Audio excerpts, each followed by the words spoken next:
Hello everyone, I am Dr. Labi Sindhu, Senior Fertility Consultant and Gynecologist at Birla Fertility and IVF, Lajpat Nagar. So हम बात करेंगे mail fertility, जिसमें कि low sperm motility के क्या कारण होते हैं। So जैसा कि इट्स वेरी कॉमन कि मेल फर्टिलिटी जो है वो around 40 to 50% of cases of total infertility में देखा जाता है, जिसमें कि मेल के सीमेन पैरामीटर्स में कुछ प्रॉब्लम होते हैं।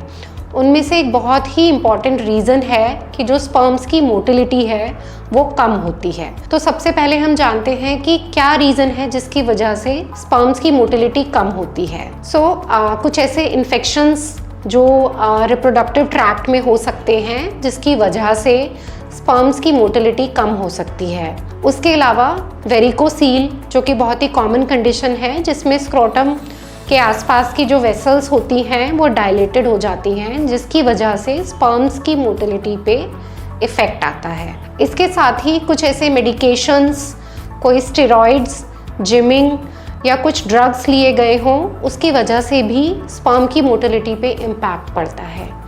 साथ ही कुछ लाइफस्टाइल फैक्टर्स जैसे कि स्मोकिंग करना या एक्सेसिव अल्कोहल कंज्यूम करना, ये भी स्पर्म्स की मोटिलिटी को इम्पैक्ट करते हैं। एक्सेसिव ओबेसिटी, स्ट्रेस या फिर एनवायरमेंटल एक्सपोजर अगर हो रहा है किसी टॉक्सिन से, किसी केमिकल से, वो भी हमारे स्पर्म्स की मोटिलिटी पे इम्पैक्ट कर सकता है। जब हमने इसके कारण जाने तो अब हम सुनते हैं कि ऐसा क्यों है, ये इम्पॉर्टेंट क्यों है, स्पर्म्स की मोटिलिटी इम्पैक्ट होने से क्या फ़र्क पड़ता है। बेसिकली स्पर्म्स की मोटिलिटी एक बहुत इम्पॉर्टेंट पैरामीटर है। अगर मोटिलिटी रैपिड और फॉरवर्ड डायरेक्शन में होती है तो sperms can easily travel till the egg, और जब स्पर्म्स ट्रैवल करके एग के पास पहुंचेंगे, ट्यूब में जाएंगे, तभी वो स्पर्म एग को फर्टिलाइज कर पाएगा, जिससे कि फर्दर प्रेगनेंसी का प्रोसीजर स्टार्ट होगा। इसीलिए स्पर्म मोटिलिटी एक बहुत ही इम्पॉर्टेंट पैरामीटर है to assess the male fertility potential. इसे हम कैसे टेस्ट कर सकते हैं? यूजुअली एक सीमेन एनालिसिस टेस्ट के ज़रिए हम पता लगा सकते हैं कि सीमेन पैरामीटर्स कैसे हैं और उसमें मोटिलिटी कैसी है।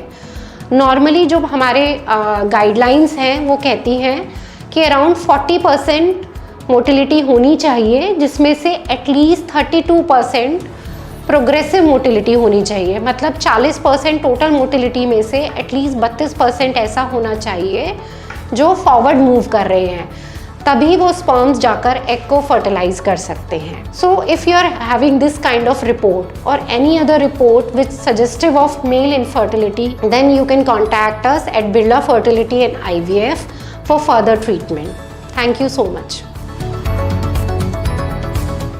Book a free consultation today.